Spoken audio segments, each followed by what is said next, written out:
Right, so I'm Tim Bray. I work for ProView Communications Limited. And we're going to tell you about some of our experience with SIP and 10 years of selling SIP phones in the UK.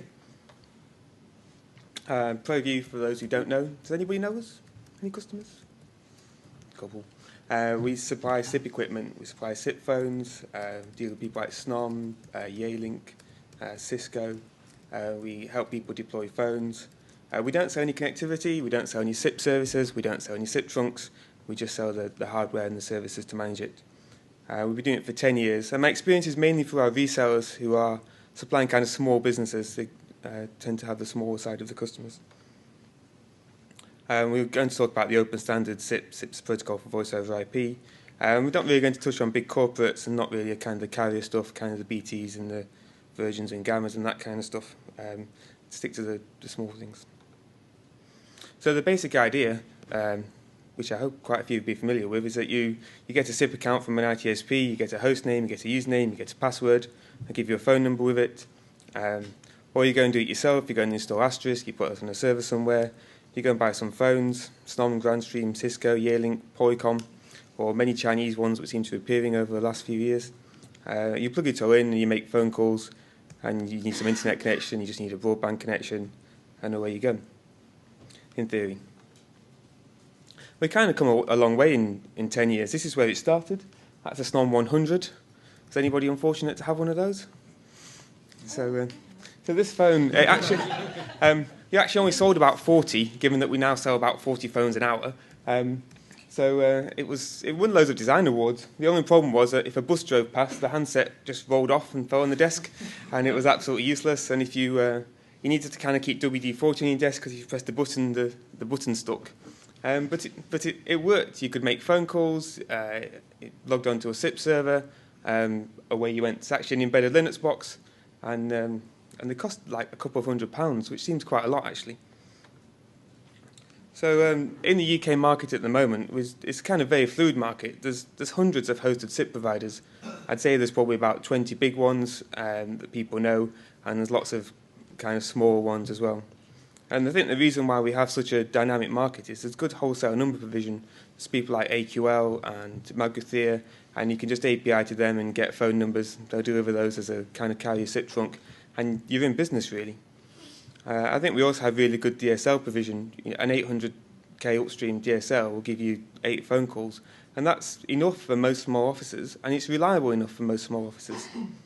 And we don't have any regulation. There's rules about 999. If you provide a voice service in the UK, you have to provide you have to be able to dial 999, and that's about it really. Which contrasts with many countries where its ports are blocked, or it's banned, or it's kind of frowned upon.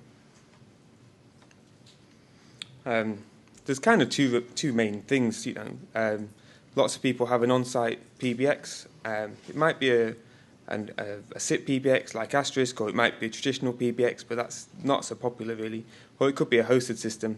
And there's plenty of people. You can go online, you can buy some phone numbers, you can choose your services, and it's just growing.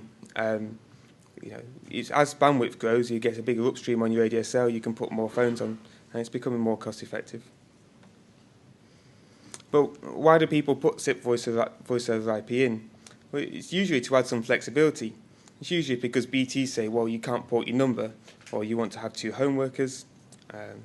People want clever business features. People want to be able to code stuff themselves. They want to be able to integrate with a database. But moving location is the main thing. And that's where the number portability really helps. It's never really about cheap phone calls. That kind of market existed a few years ago and kind of tainted the market. You can save on line rentals. If you have decent internet connectivity, then line rentals for traditional ISDN lines can be quite expensive. A SIP phone number will probably cost you £3 or £4 a month per number. So some examples of why people might move. They might want to do something like log the calls into MySQL so they can do flexible reporting. It's kind of like a business need. Clever core routing, look up core routes in a database, pair offices. And all these things are things that have happened for years for big companies. You can buy a big system, you can trunk PBXs together. But to do it for a little company, for like a 5-man person to have an office somewhere else is now kind of affordable and can just be bought online. A lot of people want to have homebrew CRM systems. A lot of people have made their own database systems or their own business-specific systems to do it. I know everything with VoIP is open. You can HTTP request to a phone to dial a call, or you can get a HTTP request to tell you a call's been made. There's all sorts of controls you can do.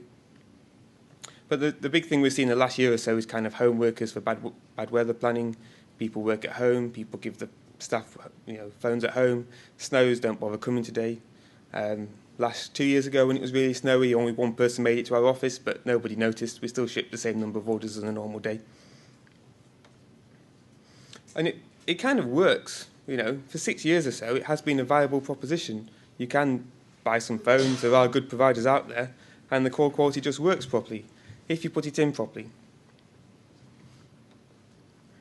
And I would say that the market's been mature since 2006. That's when we kind of had the first phones that we could kind of hand on heart and say, you can put this phone on your desk and it works, and we know what the limitations are.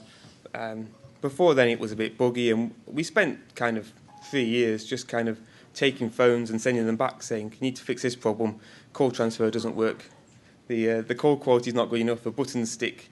And if phones aren't perfect, people don't use them, people reject them, people just use a mobile, they'll go to the old things. And there's so much unselling, it'll never work. Have you heard of this company? It uses VoIP, it goes bust. But it works, and it has worked for 6 years or so now.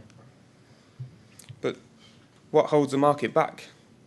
Well, there was a shaky start in the beginning, things like maybe the early days of Skype, and other kind of services. When it first started, it was just, duff handsets, people trying to sell cheap calls. It was all this kind of cheaper market rather than the business quality market. And some of that kind of hangs back. The other thing is the kind of lack of peripherals. When people have a business phone system, they don't just go and install phones, they install tannoy systems, they install door entry. There's all these kind of services. People install cordless phones. And if you don't have those, and an accountant's looking at 2 quotes, and one's got the door entry and one hasn't, they'll choose the old guy. But it's kind of largely sorted. Those products have come on stream over the last couple of years. The other thing is the availability of bandwidth. If you're a small company, an ADSL will give you 8 calls, and that's probably enough. If you're a 10-person company or 20-person company, you might need a bit more. And if a lease line doesn't cost out, then you'll end up buying ISDN 30 because it's cheaper. If you're in a fibre to the cabinet area, you're really lucky because you have massive upstream and you can get hundreds of calls down those lines for what is nothing compared to a traditional ISDN line. If you're outside a fibre to cabinet area in the middle of nowhere, then you're a bit stuck really. In the UK market, most things are asterisk. Most of the providers making money have started with asterisk, and they've built their own add-ons. Asterisk is the open source phone system. A lot of people say it's naff, but people get on with it and it works, and there's a massive community behind it. The larger providers tend to use Broadsoft, it's a big commercial platform which will set you back a lot of money. The other thing is that when SIP first started, the whole idea was that the audio data would go directly from one phone to another phone, that there'd be no central server. The server just sets the call up and the audio flows phone to phone. But in practice, everybody has a NAT, so in practice, it's best to carry the audio and then it goes through the NAT, and people just do that. But the other thing is, if the phone's, say, talking directly to a gateway and that gateway is exposed to the network, then there's clever ways to kind of trick the gateway into making a call or not hanging a call up on the end, or so people really want to carry the audio so that if somebody's not paid the bill, they can kill the call in the middle of it. You'll hear people talk about session border controls, which is just a fancy thing to carry audio. But also, if you're providing a service to somebody, it's not just about providing the phone service, it's about I call it the glueware, or some people say orchestration platform. You've got to sell someone a phone number, you've got to sell somebody maybe a DSL line to go with it, you've got to support the phone, help desk have got to know how it all works. It's all these kind of things that go together, not just a phone number and the service and the SIP platform. And I've seen a few kind of big guys want to get into this in the last couple of years, and they've gone and bought a Broadsoft, and then suddenly gone, oh, hang on, help, how do I need a help desk system to go with it or something, that kind of thing. What goes wrong?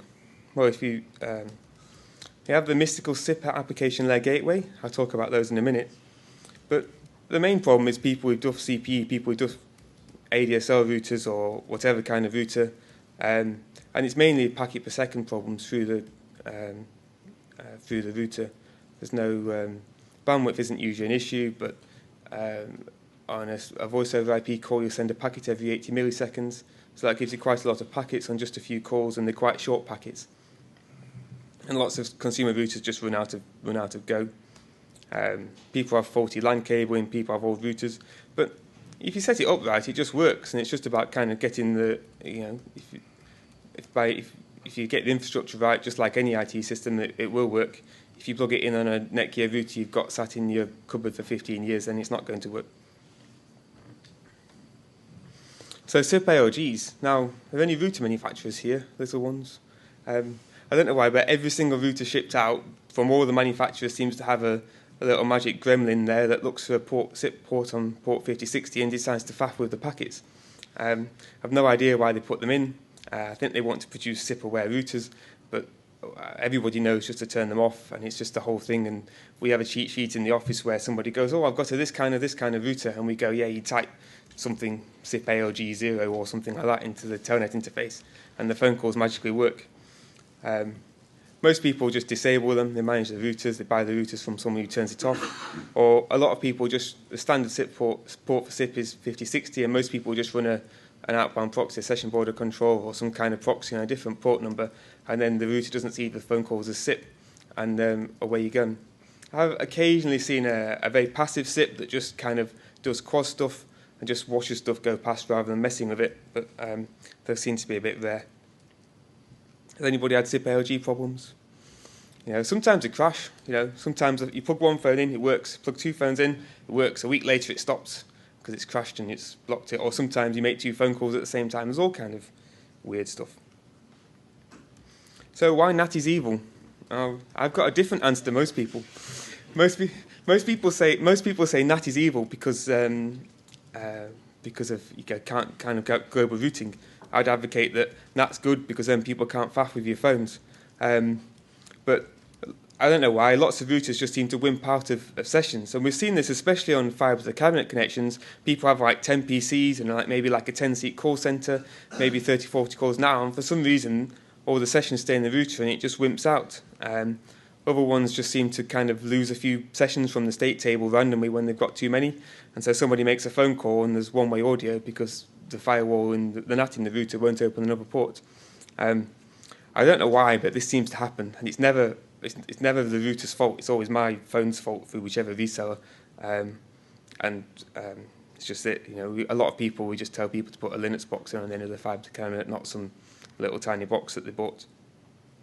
And this is becoming more common. We saw someone using Sky streaming, and it opens a new port every few seconds, so that fills up the state table quite quickly as well. It's when you find someone in a call centre and they're watching the football on Saturday rather than actually answering the phone calls. So you put a bigger router in, you run Wireshark, you see Sky Stream running, you phone the boss, and suddenly the traffic just disappears again. The security is quite a big point. Historically in telecoms, there's a lot of dial-through fraud, people tracking PBXs, and then when somebody had this idea of Asterisk and all these kind of people started installing it, and it provided a really easy target for dictionary attacks. And this was kind of really hot about 18 months ago because everybody set the extension numbers up as extension 100, password 100, which you just wouldn't do, but people do. People use numeric passwords. Every system had an account called fax with a password of fax.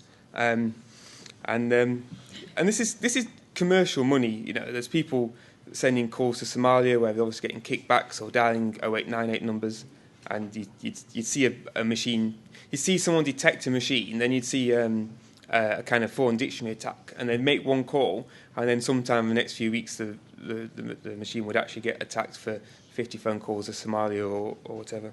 And obviously people making money out of it. And this is one of the other reasons, is that every phone has a handy little bit like this in the web interface where you can just type a phone number in and dial it. And it's really cool if you've got a CRM system and you want to click to dial really easily, but it's really bad if you put your phone in a public IP address and didn't set a password. And it's also even worse if a popular phone manufacturer decided to have a few hidden usernames and passwords, in their web interface which aren't there, but if you root the phone and look in the password file, you can see all the accounts and they all work, and there's no way to change those passwords.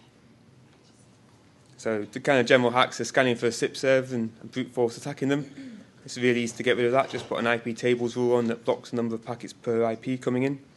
You can scan for a SIP phone if you look in the web interface and view source. On a lot of phones, you can just see the username and password in clear text. And we've seen tools that will scan networks and extract SIP usernames out of passwords, out of phones. And a lot of phones have a backup your configuration button with the usernames and passwords in. And we've been, as a company, if we want to sell a phone, that's the kind of first thing we look at, and it's kind of something that we're quite hot on, and also quite hot on making people update the phones from the older versions that have these kind of holes.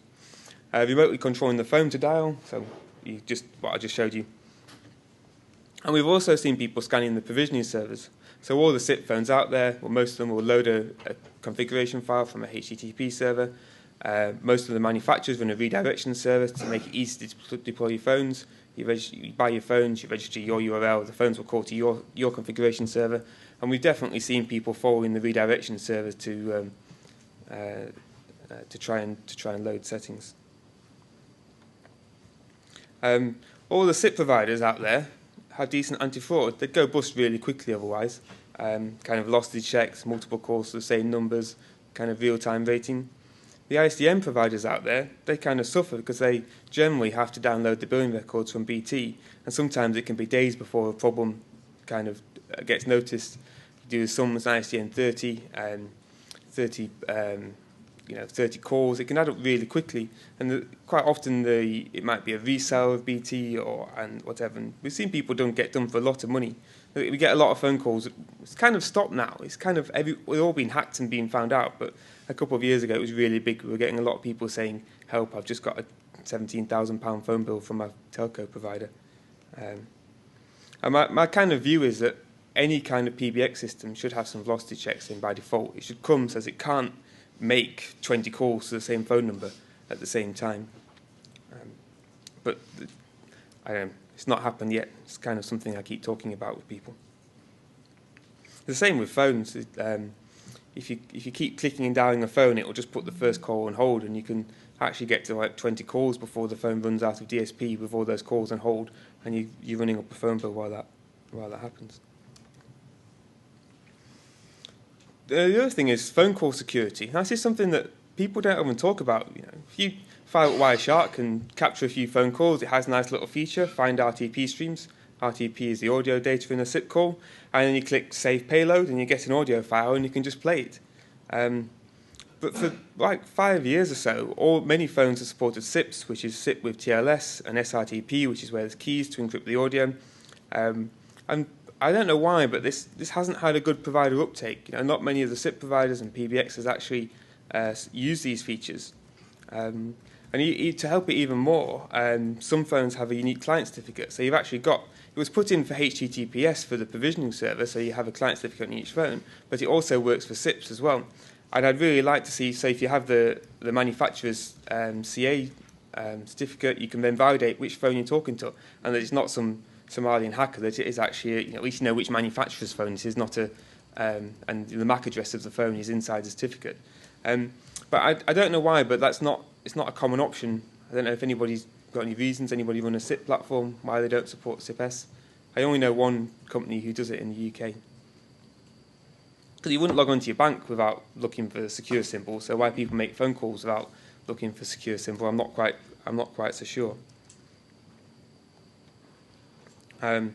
Provisioning, all the phones will load a settings file of HTTP, and all the manufacturers have a redirection server. And if you have a lot of phones, I'd really advocate in making sure you do have a provisioning server, because there have been a number of security updates.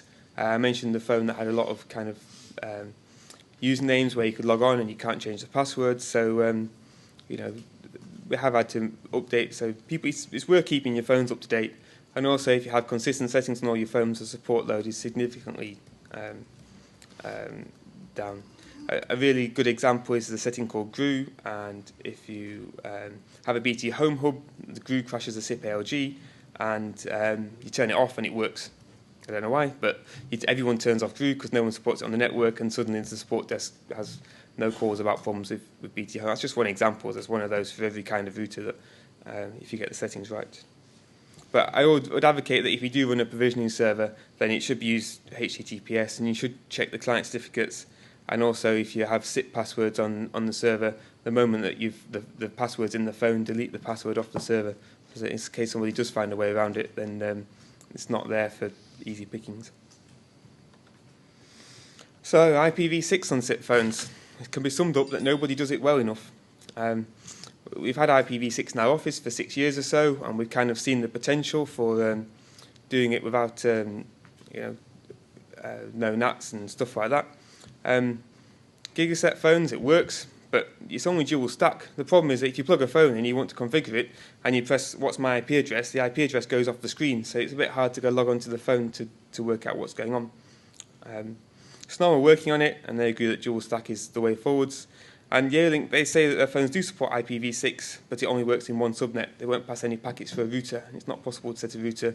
They don't listen to router announcements, so it's a bit useless, really.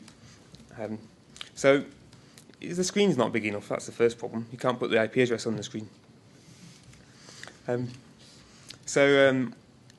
just kind of thinking about implications for IPv6. The first thing is the SIP packets will be longer because they'll have longer IP addresses in them. We have this big problem with firewalls blocking UDP fragments and that kind of stuff. But if you're using SIP-S, it's TCP, so that should solve that problem. And maybe the SIP LGs will work for IPv6, and maybe when they see an IPv6 packet in the invite, they're more likely to crash. I guess you've got a bit more overhead through the voice of IPv6 because you've got slightly longer packets. But with no real-world experience, IPv6 would be really cool on the phones, but it's not enough. But I actually think that we still need a DHCP server with RFC 1918 addresses, because if you want to, the first thing you do if someone's phone's faulty is you say, oh, what's IP address is it on? And you press the question mark on the phone, and you ask them to read it out. And if it's an IP address, the guy, non-technical secretary in somewhere can usually read it out. If it's this long, then I'm not quite sure how that works. Maybe better provisioning servers. Just talk a bit about audio. So in the early days, everyone was like, well, if you compress your phone calls loads, then you can get more phone calls down the same ADSL connection or whatever, and it must be cheaper. But it sounds a bit like British Gas from Mumbai, and you don't really want to do that. And actually, with packet overhead, you take a bit of audio, you put a RTP header on it, you put a TCP, UDP header on it, and you put an IP, you wrap it all up, you get loads of overhead for the actual packet. So you don't save much kind of overall bandwidth by using a smaller audio. You're sending like a bit of audio and a lot of overhead. So I would always say if you put a phone system in, use G711A codec, the same as every phone line in the world, which is 64 kilobits a second plus some overhead. Recently everyone's talking about HD audio, which is G722 spelt wrong, sorry. And that's actually the same bandwidth. Use audio compression to get a better call in the same bandwidth. But there's not much take-up by the ITSPs in the UK. It would only be for on-net calls, but not many people support it.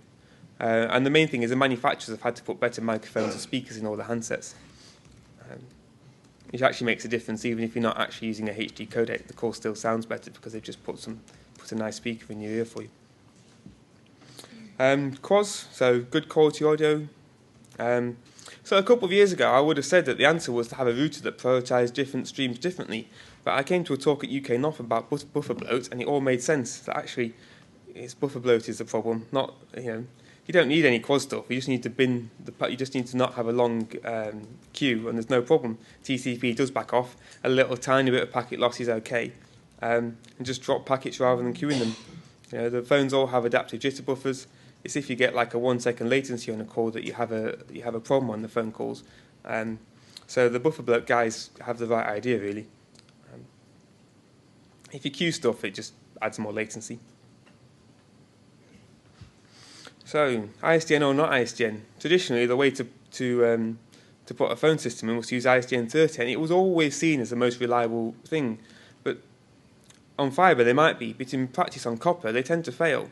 I don't know why they fail. I don't know whether the BT guys, OpenReach guys, wiggle in the cabinet and turn them off.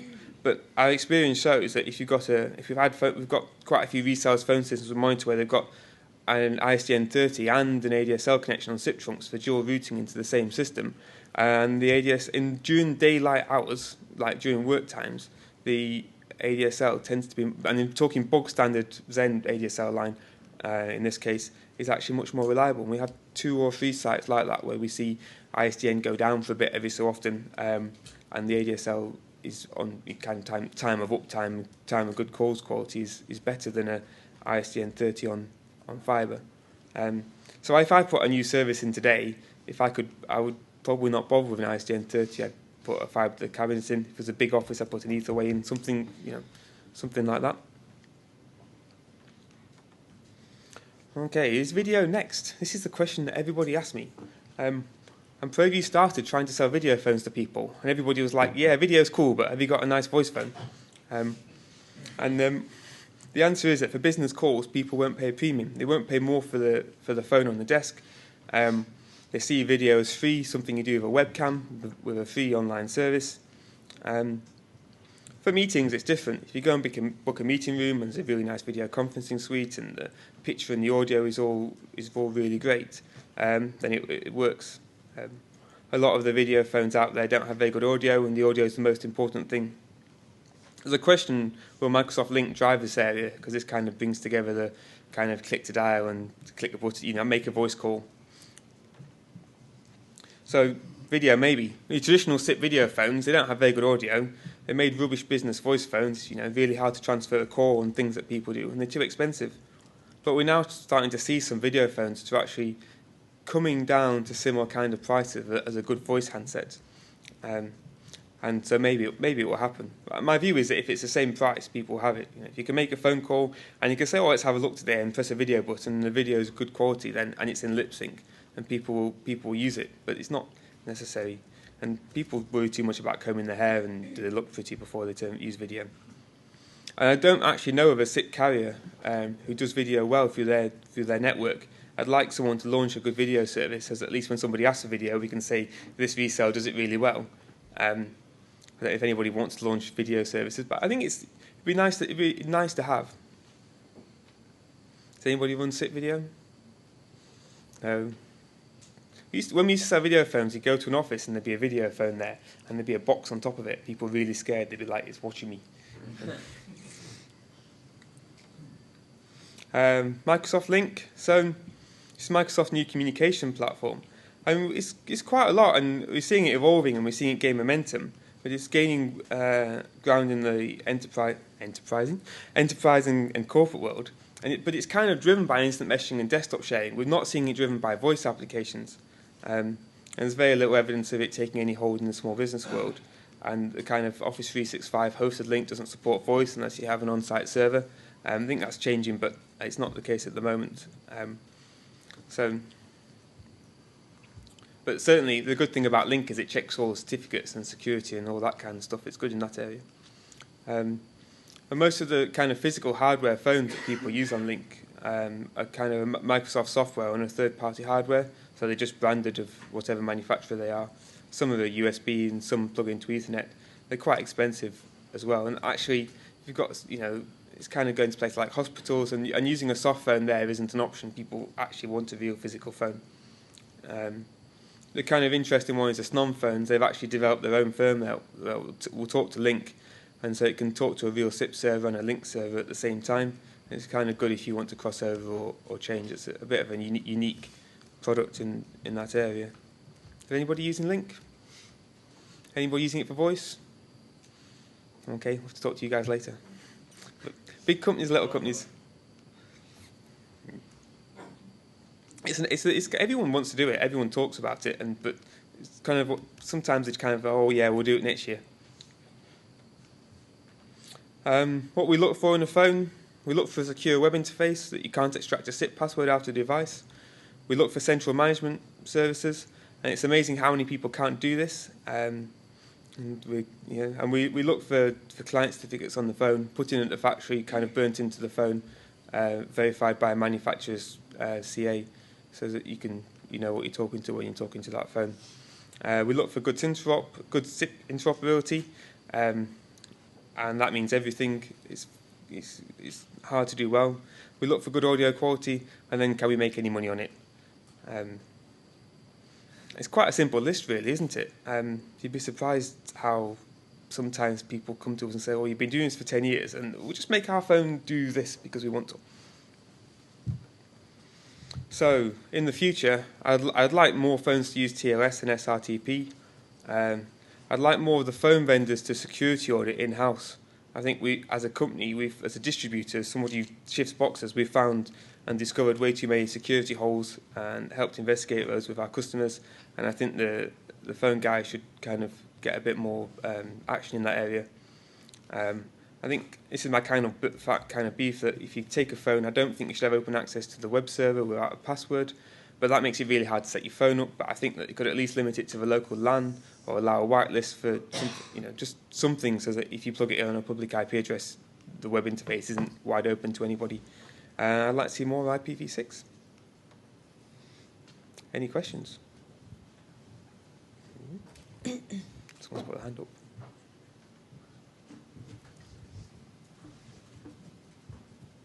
Hi there, it's Andy Hutton, representing Siemens Enterprise and also the SIP Forum. Yeah. I agreed with your conclusion there about security, wanting more security. I think the reason people haven't done it in the past was UDP was basically the default. You got out of the box. That's how people got things working initially, and then there was extra cost to add TLS. And to be honest, SIP-S was a little bit underspecified, so there are interworking problems. But I think that we should be over those problems now, and I agree it's time to turn on TLS, and that also solves your UDP packet size problems and that sort of stuff. So yeah, let's have more of that. On IPv6, I think you said dual stack working was the way forward. I think so, yeah. I tend to agree with that. I would like to promote the SIP Forum IP version 6 task group, which I actually chair, and I think I'll please encourage people to join that. There are issues with getting dual stack working in SIP. Things tend to work if you go IPv6 only or if you're IP version 4 only, but there are issues with dual stack working, and we want to work to solve those. So I'd agree it's not easy, because if it was easy, somebody would have done it, and no one's produced me a working phone despite me asking for 6 years. So yeah, well, I can tell you Siemens have working dual stack phones. Okay. I think some other vendors do, but yeah, but whether they're really ready for mass deployment yet is probably debatable. I think there are some issues around, how you use DNS and things like this, and and those are things SIP Forum are working on at the moment. So please join that mailing list, get involved. Do you want to send me the details, and I can put them on the...